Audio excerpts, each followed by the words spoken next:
What's up, ladies and berms? Dave here, and I'm going to talk with you today about what is the number one technique that's going to help you out on the trails. And it's actually not a technique, it's a philosophy. So let's get right to it, why this is important to you and how you can use this to improve your riding right now today.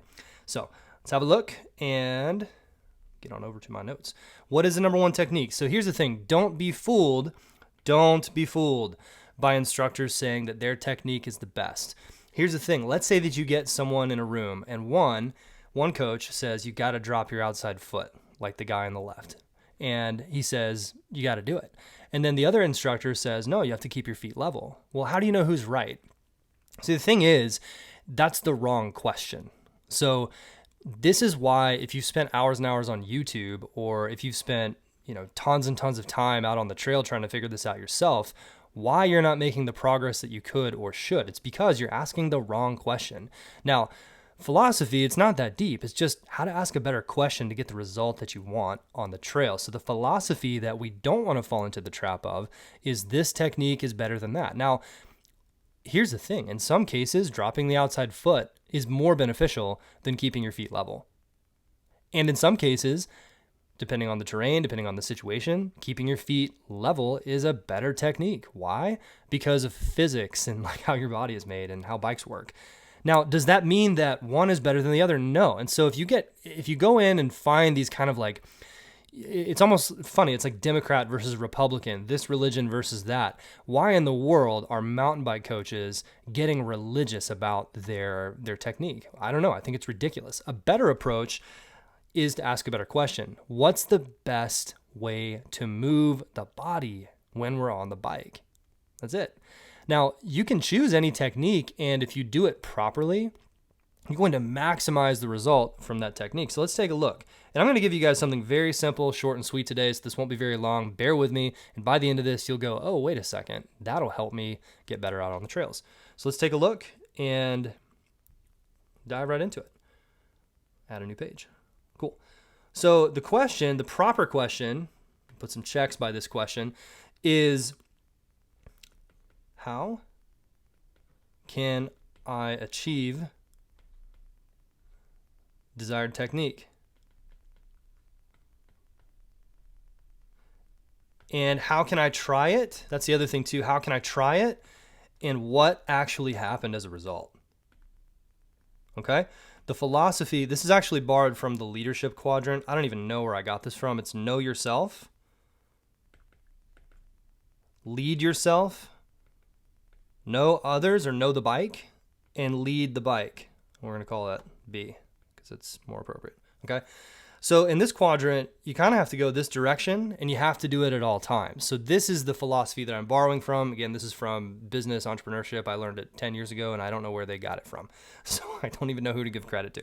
Anyways, so what you have to do is you have to actually try the technique and then you have to ask what actually happened.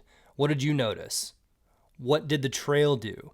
Did you achieve the outcome? Here's the thing. If you achieve the desired outcome of curving around the berm and you were on balance and you were quick, then great, you did it. It's the right technique for that situation. And if you don't have a desire to win a World Cup championship, then you're probably okay. No big deal. Now, if you want to go out there and have more control or more balance, then what you want to do is go, cool, what's possible? Or what else could I achieve? So this is where a lot of you intermediate and intermediate advanced riders are stuck. Anyone who's been riding for more than 2 or 3 years, this is where we get stuck. And here's how you get to the next level. You go out there and you have to do the same cycle, again, based on this little quadrant over here. Know yourself. Boom. Lead yourself. Know the bike and lead the bike. It's how you lead yourself first, then it's how you interact with the bike second. So in order to follow this process, we have to go out there and try again. Try a new technique. And we're going to see what happened. And then we're going to ask what's possible. What else could I achieve using this technique? Because you probably didn't get it right the first time. Okay? This is where having obviously an instructor or someone who's knowledgeable or someone who's done this before, and especially if you're in your 40s, 50s, and 60s, especially having someone discern between, hey, is it your technique on the bike, or is it actually that your body needs a pattern interrupt? It's something that if you try to do it, you can't just do it by copying, okay? So many instructors will say, great job, you copied the technique, but you feel like you're fighting the bike when you're doing it. Great, that's because you need a little extra help, okay? Still, the process is the same. So what I want you to do is go out there and try the new technique. And again, let's say that take a look here. If you can see behind my little big old red X, here I've got my outside foot dropped way down, and my body is pointed in the right direction. My eyes are looking in the right direction. I felt pretty decent here, and I constantly felt like I was trying to hold on to the bike a little bit, because one of the downsides of doing this technique is when you only have one point of contact vertically in the forward and back plane, then it's very easy to get your weight over the bars and have to hold your upper body very stiff and rigid. Okay, now if you have a smooth berm like what I'm riding here, not a big deal. Now let's say that I asked, okay, I tried that. What happened is I stayed in control, and man, I would like to feel a little bit more relaxed. Okay, remember the 3 questions here? I'd like to feel a little bit more relaxed in my upper body, a little bit more at ease. Great, so what's one way we could achieve that? We could try a new technique. Technique here on the right of the screen, I believe. Again, I just did the X and the check to get its clickbait so that you'll look at the video. I'm not very good at clickbait. I'm a dad with a bike company, not a clickbait producer. So forgive me for being a horrible clickbait producer. So this picture, I presume on the right here, what do you notice about my bars compared to the picture on the left?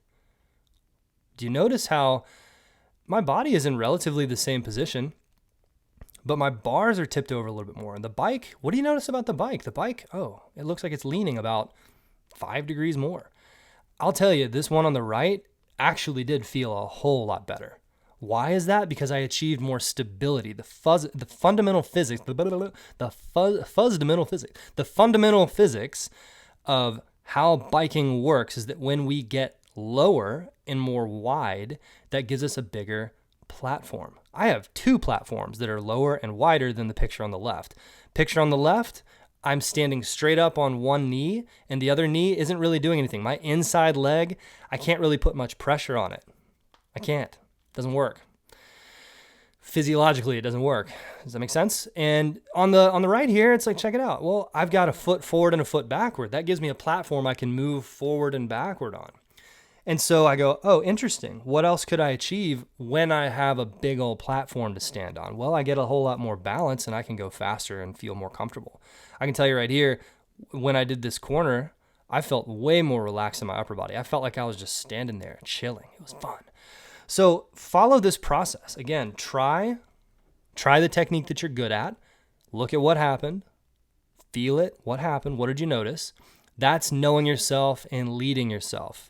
And then it's also getting a little bit of feedback from the bike, okay? Now, if you're not able to lead the bike, the last little section in the quadrant there, then you got to go back to the top. Try a new technique, ask what happened, ask what's possible, what else could you achieve, maybe more balance, more stability. Give it another try. And again, if you need help, get someone who knows how to discern what's really not working for you. Talk to them and get some help. And that's only possible, honestly, through feedback. Right? So that means riding with a rider who's better than you, that knows what you're doing and knows how to teach you.